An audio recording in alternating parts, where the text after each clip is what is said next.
Porque nada hay imposible para Dios. La gracia del Señor con todos ustedes, queridos hermanos. Bienvenidos al Santo Evangelio para este día. Recibamos la palabra de Dios en el nombre del Padre, del Hijo y del Espíritu Santo. Amén. Oh Espíritu Santo, amor del Padre y del Hijo, inspírame siempre lo que debo pensar, lo que debo decir, cómo debo decirlo, lo que debo callar, cómo debo actuar, lo que debo hacer para gloria de Dios, bien de las almas y mi propia santificación. Espíritu Santo, dame agudeza para entender, capacidad para retener, método y facultad para aprender, sutileza para interpretar, gracia y eficacia para hablar. Dame acierto al empezar, dirección al progresar y perfección al acabar. Amén. Espíritu Santo, ilumínanos y santifícanos. Oremos con el Salmo 36.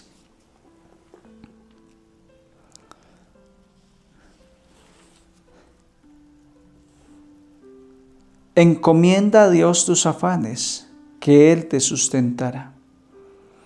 Y pienso, ¿quién me diera alas de paloma para volar y posarme? Emigraría lejos, habitaría en el desierto. Encomienda a Dios tus afanes, que Él te sustentará.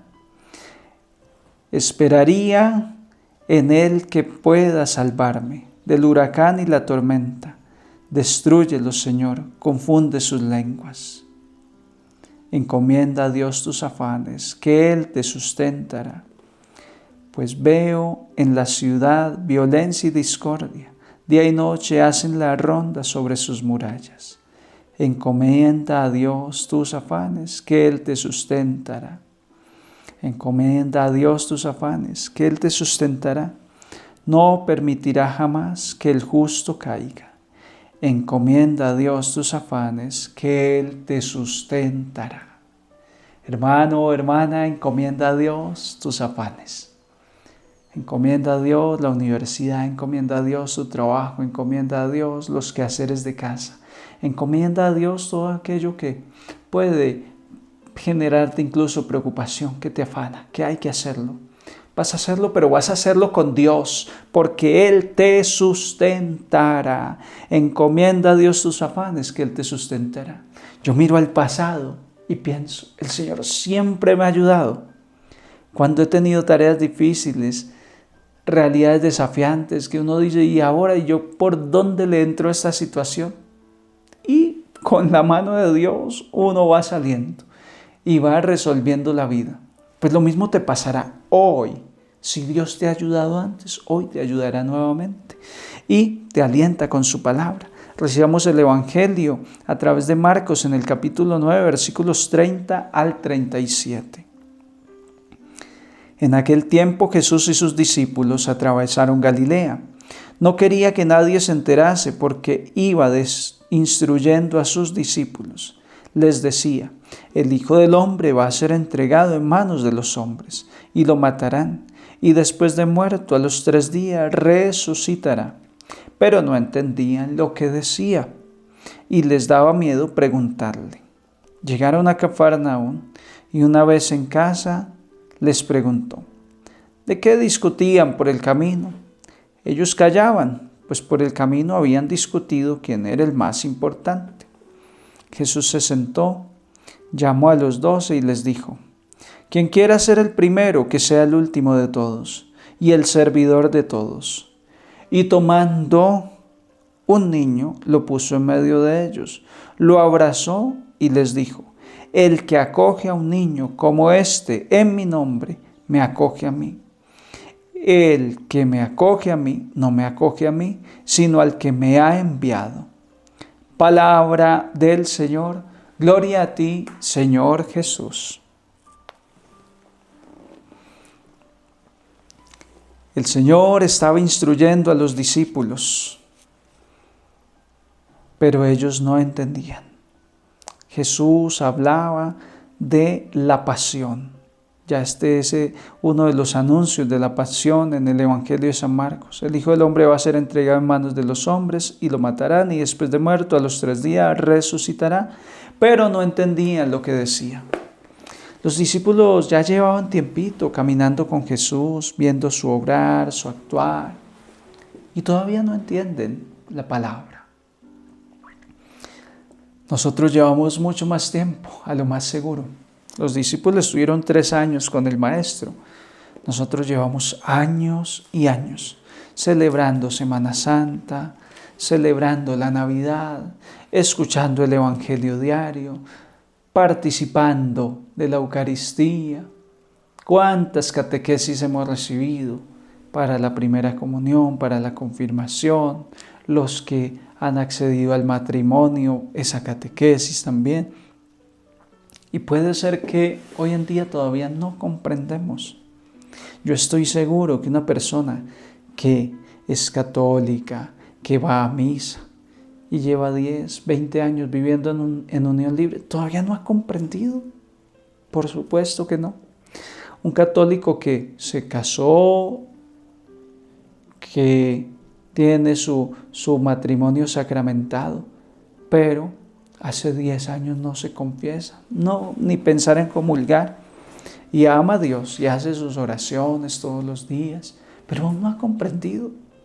Un católico que hace 1 año, 2 años, 3 años, alguien le hizo un daño, le hizo un desaire, le causó una herida, y todavía no ha perdonado, todavía no ha comprendido. Y así podría seguir enumerando un sinnúmero de realidades que desdicen de nuestro ser católico, que no son compatibles con nuestra fe, porque aún no entendemos. Y puede ser que aquí racionalmente sepamos que hablar mal de alguien es pecado, que no perdonar está mal, podamos entender que hay que ir a misa, que hay que obedecer a Dios racionalmente, pero explíqueselo al corazón.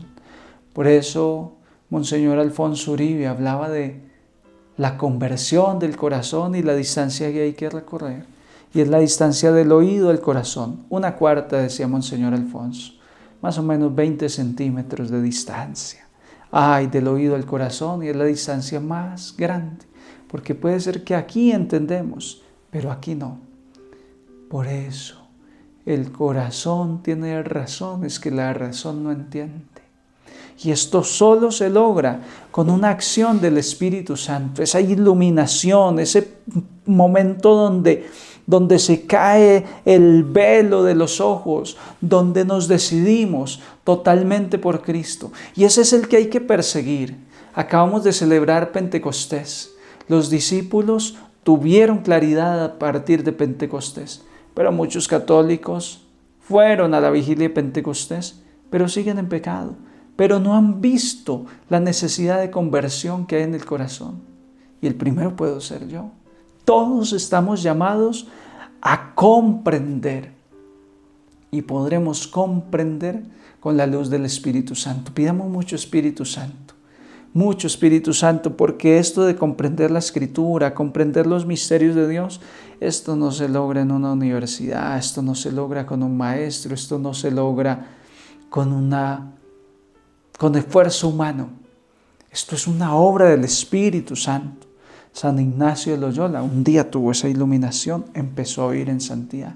San Francisco de Asís un día tuvo esa iluminación del Espíritu Santo y comprendió. Pregúntate, ¿cuántas cosas no has comprendido aún?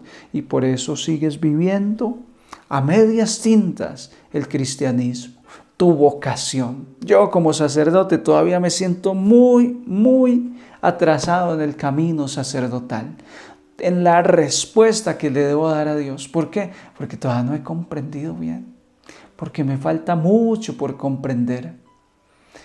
Y debo seguir en esa búsqueda, como el que todavía no ha entendido la lección de matemáticas, y busca un profesor, un tutor, un compañero que le explique para al fin comprender, porque si no, pues nos pasaremos la vida haciendo prácticas cristianas, pero no viviendo la voluntad de Dios. Nos pasaremos la vida llamándonos cristianos sin ser verdaderamente cristianos. Que no nos sorprenda el día del Señor sin nosotros comprender, entender lo que Él nos pedía. Sométete a un camino de discernimiento, a un camino de seguimiento cercano de Jesús, para que entonces Él te abra el entendimiento con su Espíritu, como lo hizo con los apóstoles. Soplando sobre ellos les dio el Espíritu y les abrió el entendimiento. Que hoy se abra nuestro entendimiento y podamos comprender cuál es la voluntad de Dios. Yo entiendo que básicamente consiste en que estés confesado, arrepentido de tus pecados, para que cada vez que vayas a la iglesia y participes de la Eucaristía puedas comulgar y recibir el cuerpo, la sangre de Cristo, para que vivas en paz. Las otras cosas se irán dando, pero el termómetro principal para conocer si una persona está en la voluntad de Dios, pues lo mínimo es eso, que esté confesado, comulgando, viviendo según las leyes de Dios. Y el que empieza en ese camino, Dios lo va puliendo. Dios va a empezar a santificarlo. Queridos hermanos, la gracia del Señor esté con todos ustedes y les bendigo en el nombre del Padre, del Hijo y del Espíritu Santo. Un santo día en el Señor para todos.